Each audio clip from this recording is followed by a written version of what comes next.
Bonjour, nouvelle capsule du circuit-officiel.be, ici l'ombre. J'avais envie de dire hello les amis, mais non, Silvano sort de ce corps.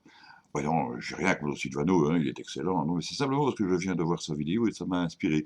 J'aurais pu dire par exemple aussi, je suis pas content, mais en fait c'est pas vrai, parce que en réalité, je suis to be late.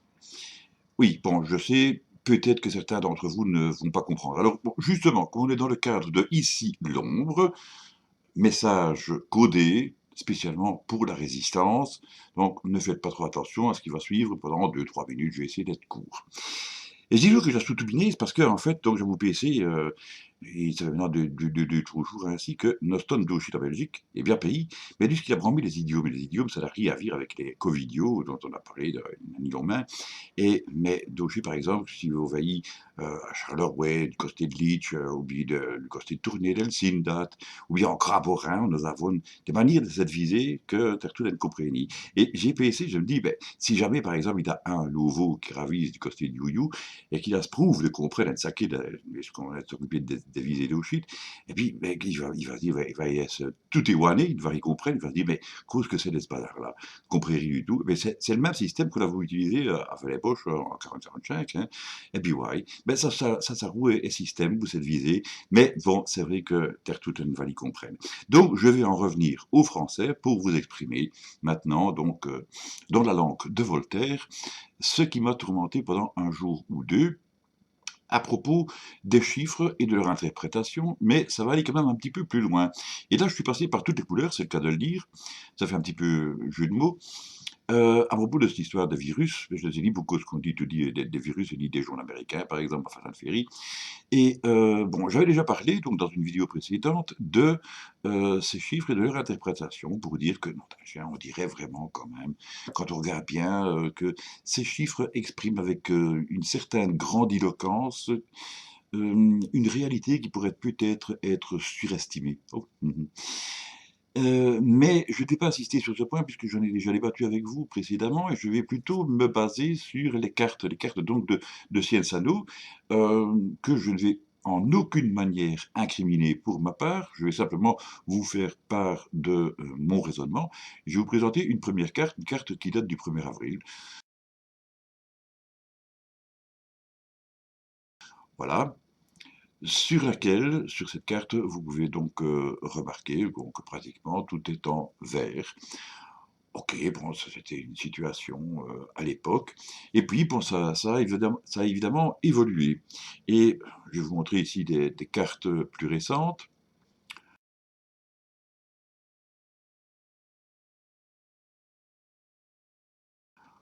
Voilà. Et donc, vous pouvez remarquer donc qu'on a ajouté quelques couleurs donc dans le morcellement de la carte de la Belgique avec donc des zones orangées. Et oui, sur certaines, ben, on dirait que c'est un véritable copier-coller. Donc là, déjà, ça prête un petit peu à confusion. On se demande qu'est-ce qu'on a voulu dire exactement. Enfin, soit.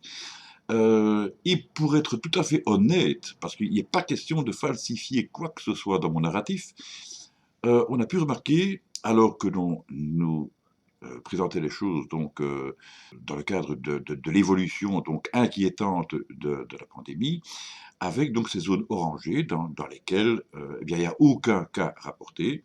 Ces zones orangées qui occupaient précédemment donc pratiquement toute la partie sud du Belgique, ben, devenaient de plus en plus clairsemées.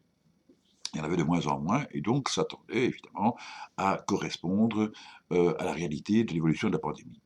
On remarquait en revanche donc que le reste était occupé par des zones vertes, verdâtres ou d'un vert beaucoup plus prononcé, qui indiquaient donc, si vous voulez, les endroits où il y avait plus de contaminés.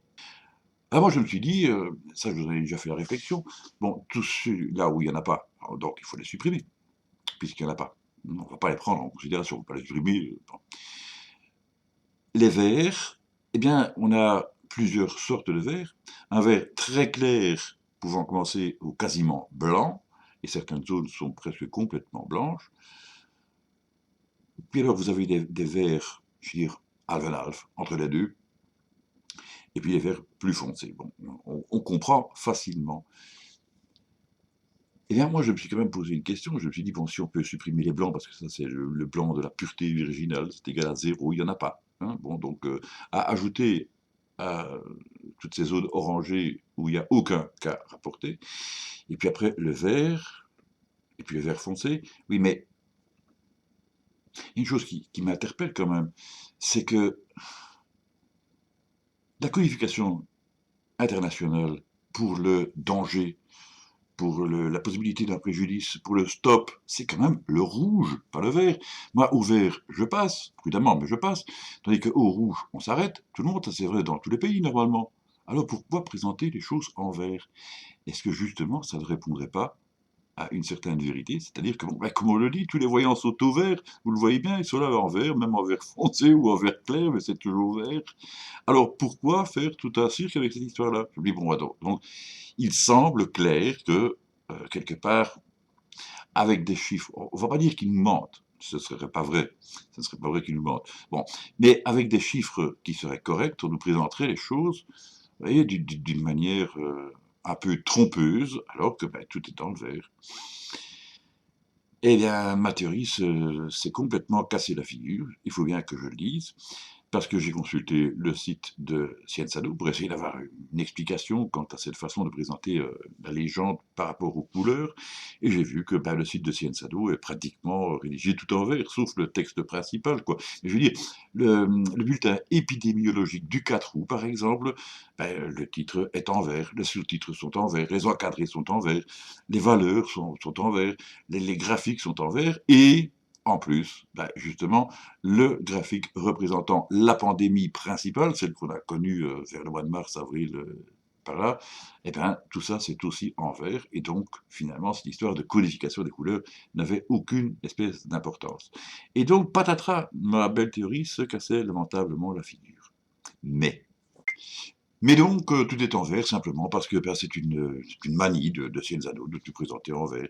C'est un petit peu, si vous voulez, leur charte graphique. Sauf que, eh ben oui, et ben là, ça c'est grâce à Silvano. Il faut aller jusqu'en France pour trouver des nouvelles de Belgique. Plus exactement, ça figure dans les publications de Sud Presse.